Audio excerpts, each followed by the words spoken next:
أعوذ بالله من الشيطان الرجيم. بسم الله الرحمن الرحيم. والنازعات غرقا والناشطات نشطا والسابحات سبحا فالسابقات سبقا فالمدبرات أمرا يوم ترجف الراجفة تتبعها الرادفة قلوب يومئذ واجفة أبصارها خاشعة يقولون إنا لمردودون في الحافرة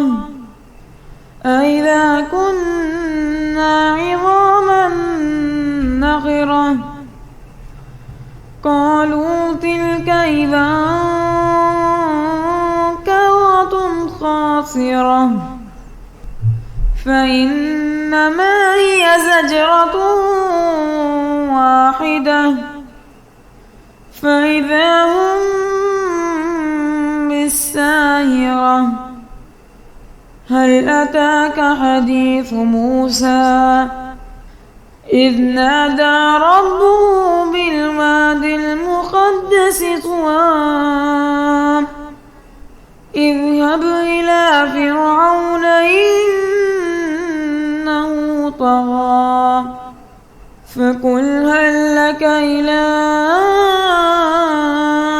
تزكى وأهديك إلى ربك فتخشى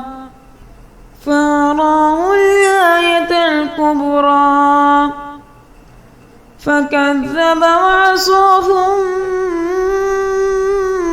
أدبر يسعى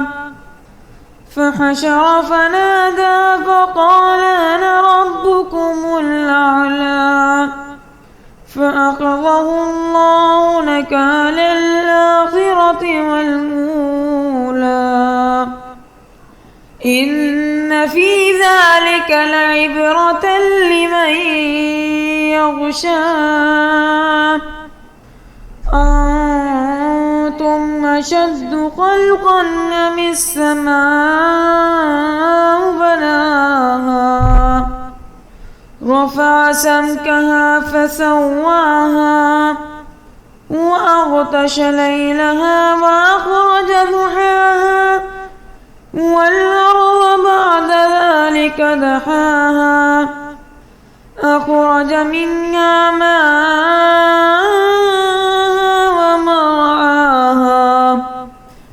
والجبال أرساها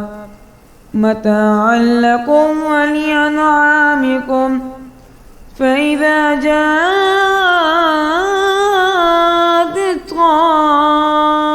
الطامة الكبرى يوم يتذكر الإنسان ما سعى وبرزت الجحيم لمن يرى فأما من طغى وآثر الحياة الدنيا فإن الجحيم هي المأوى وأما من خاف مقام ربه ونهى النفس عن الهوى فإن الجنة هي المأوى يسألونك عن الساعة أيان مرساها فيما أنت من ذكراها إلى ربك منتهاها إنما أنت منذر من يخشاها كأن